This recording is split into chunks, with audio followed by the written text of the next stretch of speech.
All right, welcome back to the final installment of Bull Shoals Diving circa 2025.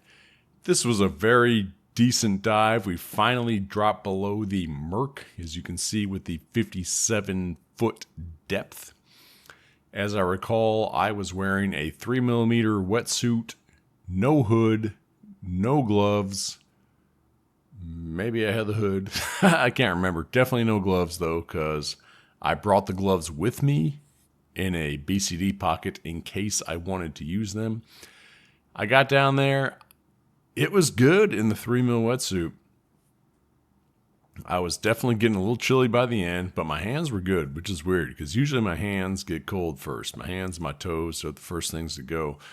But I did this whole dive, 3mm wetsuit, no gloves, 57 feet in 66.2 degrees Fahrenheit, and my hands were good. But I was happy to get back to that warm water in the 3mm wetsuit. Anyway, on the X-Fill. All right, let's move it on. And yeah, we're just gonna have to, see the usual videos until we get beyond the muck.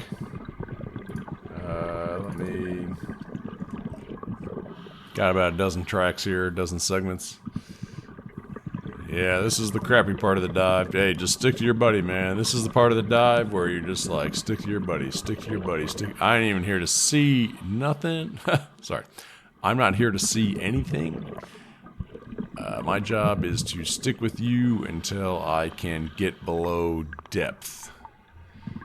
And it was me and Terry. It was Three Musketeers dive. I'm going to start writing that. When you log your dives, they're like, who is your dive buddy? I'm just going to start writing Three Musketeers for them. Hold up. Audacity going nuts on me. I got to zoom out a little bit. Alright, yeah, we're already past the muck, so... man, you know what? GoPro, integrate a depth sensor in with your camera. Depth and temperature. That would be awesome. Just like the dive computer. I think there are some... Yeah, look at that can. Well, that's so old. I should have brought that up, but it was just a bit too old. I'm like, man, I don't have anywhere to put this thing without crushing it. And it did not look like a can that could be easily crushed. Seriously, that thing's from like 1950. That's when they'd sell food and beverage. It's sauce, and I'm coming at you. Yeah, that's when they sell food and drinks in like... tin can. It's probably a tin can. That'd be my guess. Yeah, it's a little chilly down here, just a little bit, but I'm glad we got down here just so you can see, man. I really like seeing when I'm diving. When I'm at Mermet, you never know. You never know. But when I'm elsewhere, well, doesn't matter because I don't control the elsewhere. What was the finish the thought on that? Was I gonna threaten the weather? Wait, weather? I don't know. I'm pumped about the visibility here, although there is no fish down here. If there are, I missed them.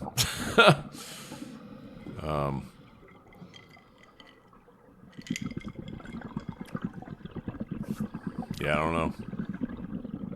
I feel like Terry's looking very intently at the ground. Not sure what he's checking out there. I got him on the Goodman glove. You see that? I think that's called a Goodman glove. I wear the same thing. I put my light on my left hand though. He wants it on his right. Terry, what's wrong with you? Light belongs in your left. I'm kidding. Yeah, I'm not sure why I don't put it on my right. I think the glove was maybe came out of the box set for left-handers. I think you can change it, fix it, but I was like, whatever, and just kept rolling with it. And I got no problem with light on my left hand. I don't know. I feel like the right side of my dive gear is so busy. You got the Octo there. Okay, maybe that's it. Maybe it's not that busy. Oh no, I feel like there's something else there. Well, I got the octo. I mean, just my BCD, the straps kind of get in the way of the octo. I wish they didn't.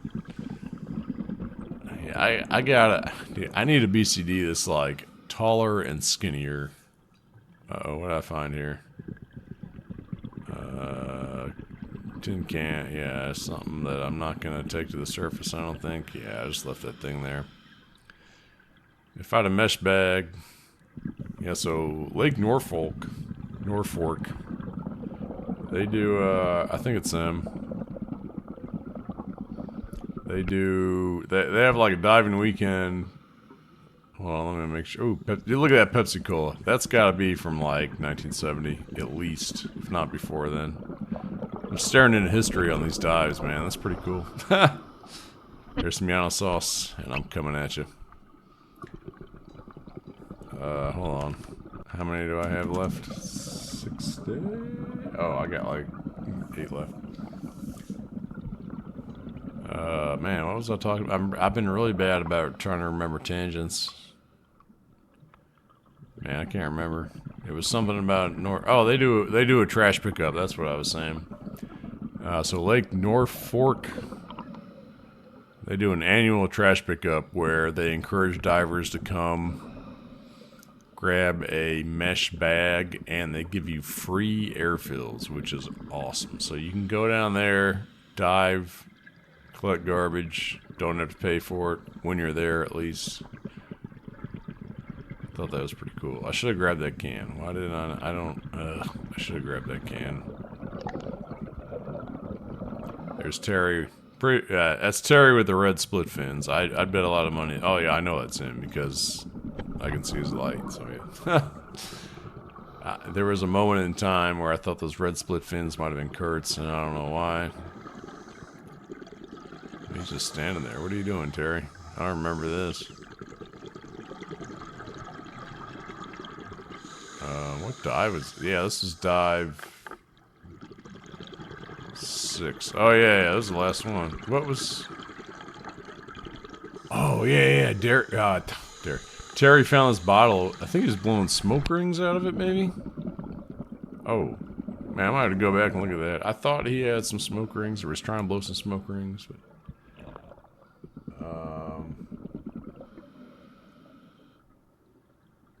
Yeah, that's a stump. Just check out this visibility. When you in St. Louis, this is the stuff that makes you happy.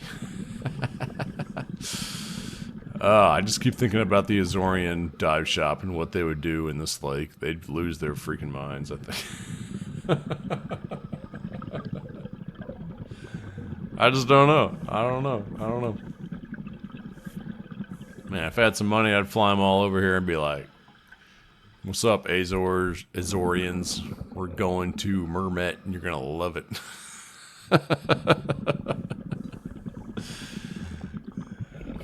I wonder if they've even done any freshwater diving. There's a few opportunities on the Azores, but not much. There's some inland lakes that are craters that have filled up with water over the 36,000 years that those islands have existed. 65. I know the end. I keep checking the end. I'll know when I'm at the end because I deploy my S&B at the end of this. Where am I at? 41 feet. Yeah, we're still pretty far down there. So we're at 41 feet. This is the octocline. You can tell it's getting a little murkier coming up. Here's another can that I didn't pick up that maybe I should have. Coors Light, baby. Check them out. Is it cold?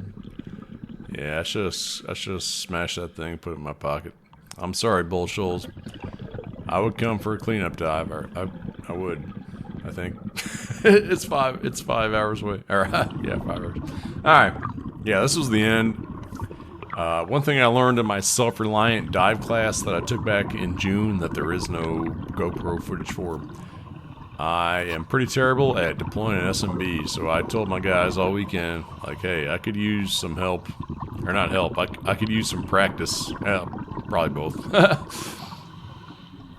I could use some practice deploying the SMB, so that's what I'm doing here. Not an emergency situation. I thought I did decently. So this thing has a hole in the bottom. I am very dubious if expelled air actually makes it in there. So I'm like I'm oral inflator all the way, baby. I'm team oral inflator.